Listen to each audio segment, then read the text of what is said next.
Hello అండి, welcome to వదినల వంటలు. ఈరోజు కాలీఫ్లవర్ పకోడా ఎలా చేయాలో చూద్దామండి.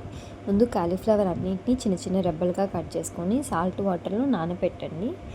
అన్నీ ఇలా ఈ సైజులో అన్నీ కట్ చేసుకోవాలండి ఈవెన్గా. వీటిలో కొంచెం పురుగులు ఉంటాయి కాబట్టి అన్నీ వాష్ చేసి పెట్టుకోండి. అయినా హాట్ వాటర్ పెట్టుకోవాలండి స్టవ్ మీద.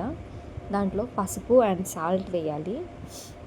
కొంచెం బాయిల్ అయిన తర్వాత ఏవైతే మనం కాలీఫ్లవర్ పీసెస్ కట్ చేసి పెట్టుకున్నామో అవి ఆ బాయిల్డ్ వాటర్లో వేసి మరగనివ్వాలండి. బాగా మరగాలది.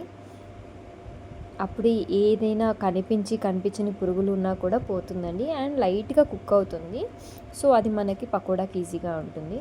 అండ్ ఇంకొక బౌల్లో కార్న్ఫ్లోర్ తీసుకోండి, 4 స్పూన్స్. అది అక్కడ పెట్టు.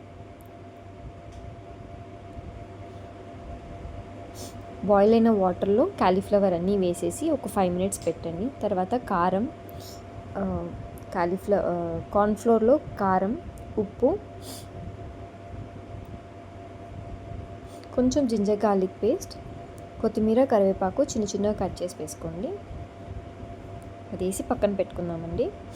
ఇప్పుడు ఇది ఆఫ్ చేసేసి కాలీఫ్లవర్ అంతా వాటర్ని వడకట్టేయాలండి. పొడి పొడిగా ఉండాలి. ఇది కాస్త అయిన తర్వాత ఆ కార్న్ఫ్లోర్ మిక్చర్లో మొత్తం కలిపేయాలండి. ఒకవేళ వాటర్ అవసరం ఉంటే వేసుకోవాలి, లేదు అని అంటే కాలీఫ్లవర్కి ఉన్న వెట్కి ఇది బాగా కోట్ అయిపోతుందండి. తర్వాత ఆయిల్ పెట్టుకొని అన్నీ ఫ్రై చేసేయాలండి. గోల్డెన్ బ్రౌన్ కలర్ వచ్చే వరకు ఫ్రై చేయాలి. కార్న్ఫ్లోర్ యూస్ చేస్తున్నందువలన క్రిస్పీగా చాలా బాగుంటుందండి. క్రిస్పీగా, క్రంచీగా, ఇన్సైడ్ కాలీఫ్లవర్ చాలా బాగుంటుంది పకోడా.